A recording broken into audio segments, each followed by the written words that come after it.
Welcome everyone to the course The Digital Services Act: Risks, Transparency and Data Access. Mastering Europe's Digital Decade, Platforms, AI and Regulation.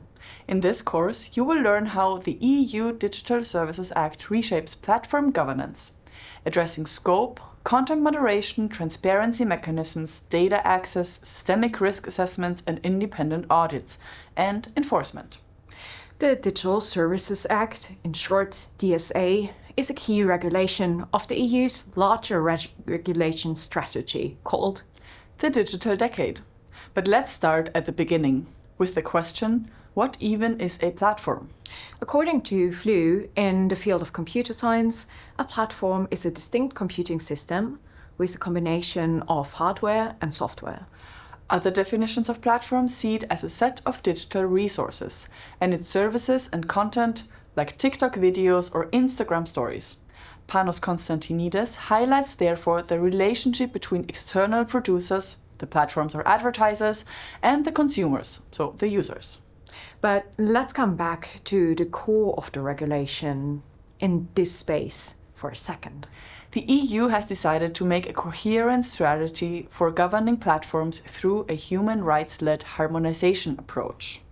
This means that the EU was creating rules for the digital space that apply in all member states. But what are human rights? Human rights, also referred to as fundamental rights, are regulated in the Charter of Fundamental Rights, for example, human dignity, or the right to security, protection of personal data, or freedom of thought, to name only some. But why are fundamental rights so special and important? To answer this question, we asked Professor Ben Wagner. For all digital and online platforms as well as AI systems, human rights remain a central dimension and a central element of how we should think about these technologies. Human rights form a core component, a meaningful component and a central element of all of these things, even if it's not immediately obvious, where it's the terms of service, the additional effects and conditions by which people interact with the platforms, or the way in which they understand and interpret AI. The human rights dimension is always there and always critical, but it's not always clearly understood. Therefore, I believe that it's central that we consistently discuss human rights and think about human rights in the wider context of how we talk about these issues. Thank you.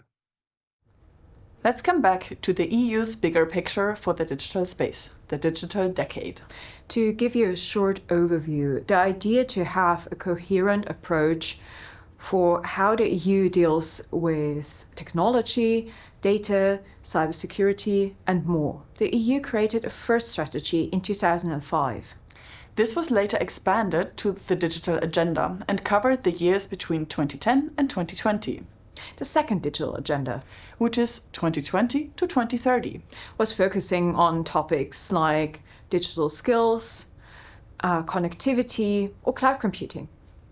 In 2023, the EU published the European Declaration on Digital Rights and Principles for the Digital Decade. Regulation that was the result from this second digital agenda were, for example, the General Data Protection Regulation, or short, GDPR. You might have heard about it in the context of personal data, like names and addresses of people or cookie banners popping up when you open web pages asking for your consent. Another regulation is the Data Governance Act to facilitate data exchange in the EU. Or the Digital Services Act. Or the Digital Markets Act, the DSA's sister regulation, focusing on markets, gatekeepers, and fair competition. Or the AI Act, as another key regulation providing rules for AI systems. It is the first worldwide regulatory framework to govern AI technology. If you want to know more about this regulation, we would like to give the word to Professor Hanne Ruschemeier.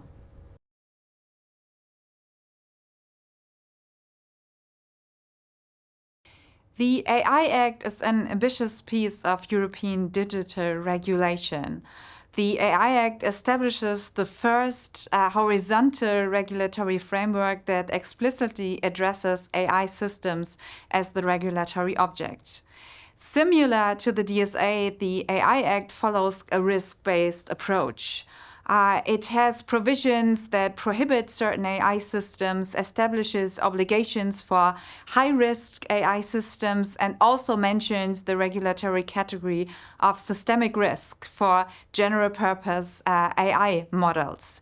The approach to systemic risk is fundamentally different from the one of the DSA. The DSA systemic risk approach is a normative one tailored to mitigating risks to fundamental rights, society, and collective interest. The AI Act's understanding of systemic risk is a very technical one, so these two categories are not very comparable with each other. The AI Act is now under heavy discussion and is aimed to be delayed by the current proposal for the omnibus package of the European Commission. So we will have to wait for the first effects from practice of the enforcement of the AI Act. Let's come back to the DSA and its aim. Creating a safe, predictable, and trusted online environment. The DSA aims to create this through protecting democratic values, human rights, transparency, rules on advertising, and specific kinds of risks created by online platforms for society. What does the DSA regulate? According to Hulsovek, the DSA creates rules for technical activity online, for example, intermediaries. These are providers of mitochondrial caching or hosting. Basically, the routing of information through a service or the storing of information is covered by the DSA scope. Services like this can be ISPs. For instance, telecommunication companies such as O2, Vodafone, Orange, KPMG, or Dido. DNS services, VPNs, cloud providers, providers of open Wi-Fi or social media platforms. Reddit, BeReal, Airbnb, TripAdvisor. Or online marketplaces and search engines. Amazon, Google Search, or Bing. These platforms that reach a certain size are called very large online platforms, or VLOPs, and very large online search engines, or VLOCs.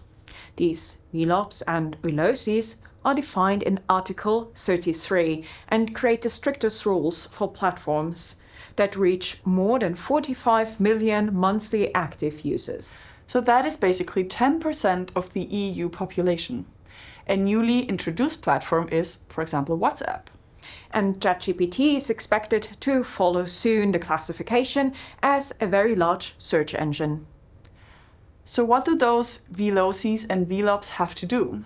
Annual systemic risk assessments. To identify risks related to illegal content, disinformation, public security, minor safety, fundamental rights, elections, public health, etc.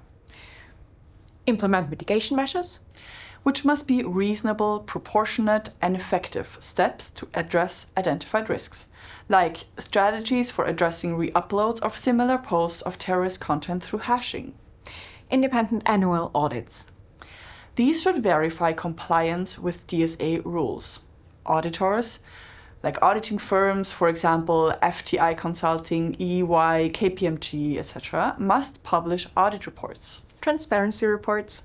For example, showing yearly info on content moderation actions. Data access. Like scraping and access for specially credited researchers, with specific requests that study systemic risks. Other forms of transparency. Like terms and conditions. So those are the contracts between the user and the platform explaining what is okay and what is breaking the platform rules. So, for example, what is nudity on a platform? Compliance functions. Like how to reach a platform. Cooperation. For example, with auditors, researchers, or regulators. Publication of information and accountability. Like publishing the transparency reports for independent audit reports. So basically, the DSA creates a plethora of new rules. This video hopefully has given you a brief introduction to this complexity. And if you would like to know more, please continue to follow the course and have a look at the book. The Digital Decade, with 2 whole chapters about the DSA. Or if you would like to read more on specific topics from other scholars we mentioned here, have a look at the literature list. For today, we would like to thank you for your attention. We're looking forward to introducing you to more concepts and details in the next video about the Digital Services Act.